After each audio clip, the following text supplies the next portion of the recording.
cannot give you back your homes or restore your dead to life. But perhaps I can give you justice in the name of our king.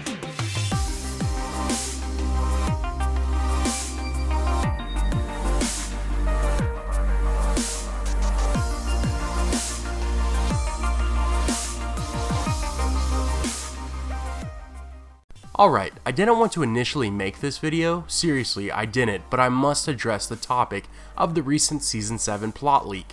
Apparently, the majority of the season has been leaked. Now the crew is still filming, but the plot lines of the major characters have been released in a detailed manner, so detailed in some parts that it seems pretty believable. Of course, we all knew this would happen. It's been happening in previous seasons that have filming outside of indoor studios. It comes with the nature of fans wanting to spoil everything, which is understandable. I will leave a link to the full breakdown of the alleged plot, but today I just want to talk about one event that supposedly takes place, and this event is in reference to Dany's dragons. Let me throw out a massive spoiler warning to all viewers right now. Everything past this will contain potential spoilers, and I say potential because of course I cannot guarantee that this plot line is accurate, but it does sound very realistic in my opinion. Okay, now that I gave the spoiler warning, there is a major scene that is said to take place where Jon Snow, who by this time has made allies with Daenerys, takes a group of men with him to Eastwatch by the sea. Eastwatch is the easternmost castle by the wall, guarded by men of the Night's Watch. Jon's company is to include the Hound, Beric Dondarrion, Thoros of Myr, Tormund, Jorah Mormont, and Gendry. Their business there is to capture a white, which I presume is to study it and use the knowledge learned to prepare for the coming war. The surrounding areas by Eastwatch are said to be pretty active with visits from the undead. The small group does indeed encounter some undead, apparently led by the Night King.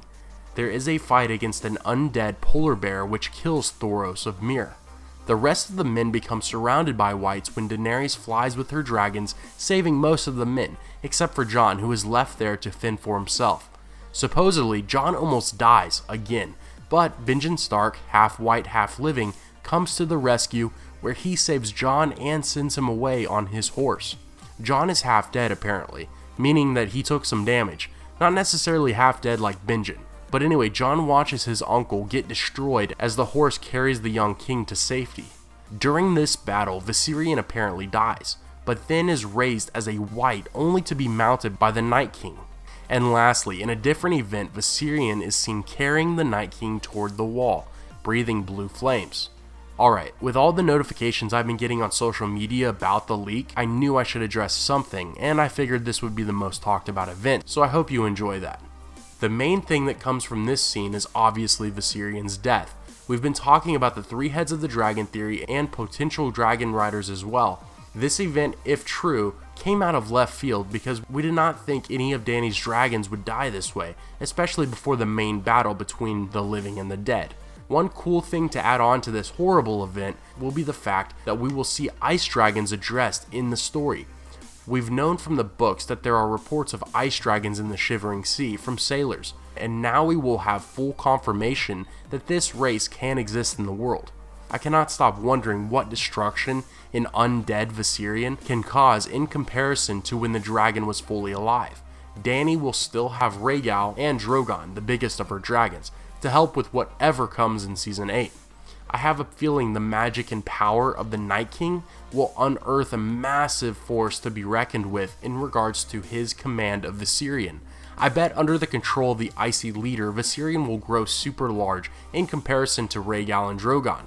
It has been said that ice dragons are much larger than their fire-breathing counterparts. Let me know your thoughts. Lastly, I want to give a shout out to our sponsor for today's video. Geek Fuel has delivered one of the best mystery boxes to date with their exclusive Game of Thrones Dragon Egg storage container in this month's mystery box.